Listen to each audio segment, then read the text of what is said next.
Сәлеметсіздер ме балалар? Сауат ашу 1-ші сынып, 4-ші сабақ. Сабақтың тақырыбы мектеп асханасы, жуан және жіңішке дауысты дыбыстар.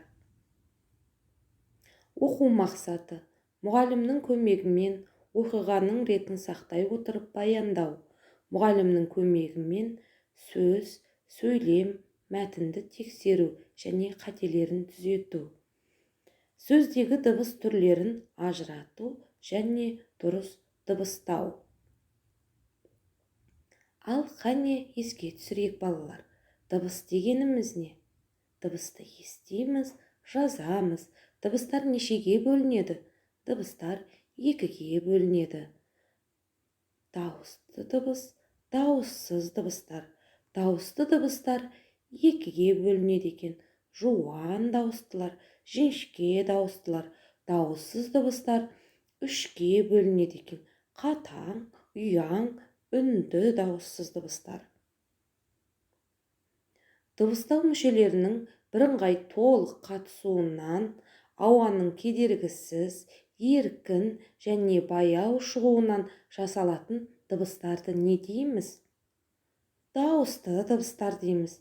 Қазақ тілінде қанша дауысты дыбыстар бар? Қазіргі қазақ тілінің дауыстылар жүйесі 9 дыбыстан құралған. А, О, Е, Э, О, Ö, О, Ö. Дауысты дыбыстар жуан дауыстылар, жіңішке дауыстылар болып 2-ге бөлінеді екен. Жуан дауыстылар тілдің кейін жиырылуы арқылы жасалған дауыстылар. Оларға А, О, О, дыбыстары жатады екен. Жіңішке дауыстылар тілдің ілгері созылуы арқылы жасалатын дауыстылар. Ә, Е, Ö, Ö, дыбыстары.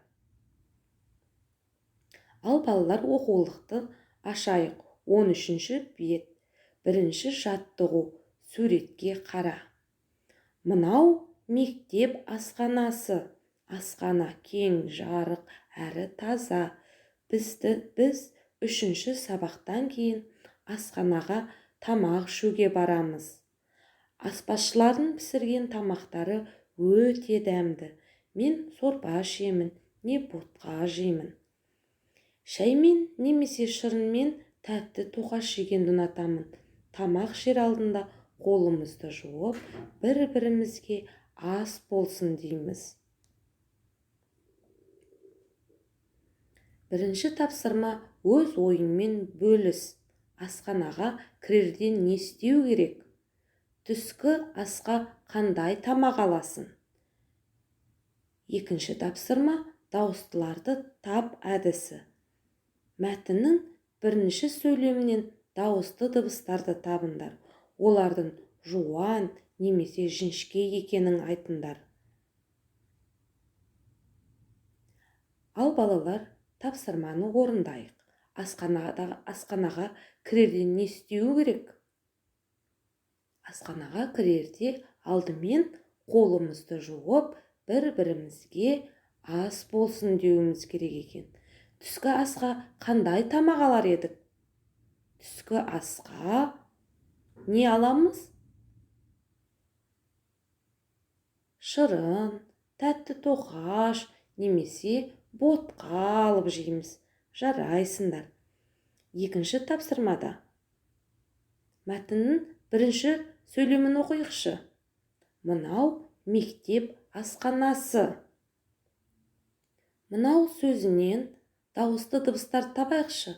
Дыбысы, А дыбысы. Бұлар қалай айтылып жатыр?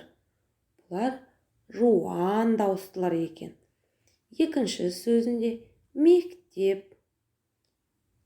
Е дыбыстары қандай дауысты дыбыстар? Жіңішке дауысты дыбыстар екен. Асханасы дегеннен дауысты дыбыстар табайықшы. А дыбысы, дыбысы. Бұлар қандай дауысты дыбыстар? Жуан дауысты дыбыстар екен. Жарайсыңдар. Ал енді дәптермен жұмыс жасайық. Дәптерімізді ашайық, күн ретін жазып, екінші жаттығуда көркем жазайық. Мектепте асхана бар. Балалар үзілісте асханаға келді. Үшінші жаттығу сөйлемдерді оқып, қатесін түзеп жаз. Сөйлемдерді оқиықшы балалар. Балалар шөп жеді. Сиыр асханаға барды. Мысық тамақ ішіп болып, рахмет деді. Күшік тәтті тоқаш алды. Дұрыс па балалар? Жоқ, балалар асханаға барды. Сиыр шөп жеді. Тапсырма. Балалар күшік сөздеріндегі дауысты дыбыстан жуан ба, жіңішке ме? Осы сөздерді дыбыстық талдау жасаңдар. Балалар деген сөзіндегі дауысты дыбыстарды табайық. Бұндағы дауысты дыбыс А дыбысы. А дыбысы жуан дауысты дыбыс екен. Күшік сөзіндегі дауысты дыбыстарды табайық. Дыбыстары. Бұлар жіңішке дауысты дыбыстар екен. Ал балалар, тез ойла, сөз жасау ойынын ойнайық. Бұл 4-ші жаттығу үй тапсырмасы. Әріптерден бірнеше сөз жасаймыз. Сөздердегі дауысты дыбыстардың жуан немесе жіңішке екенін айтамыз. Қане балалар, әріптерден бірнеше сөздер жасайықшы. Бақ. Бұдағы дауысты дыбыс А дыбысы. А дыбысы қандай дыбыс? Жуан дауысты дыбыс екен.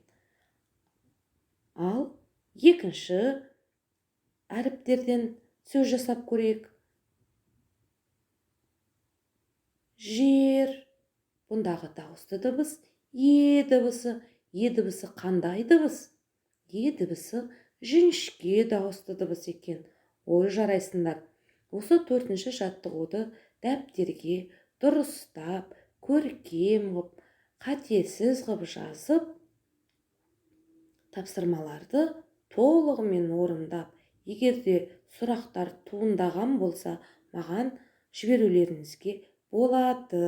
Бүгінгі сабағымыз аяқталды. Сәттілік тілеймін.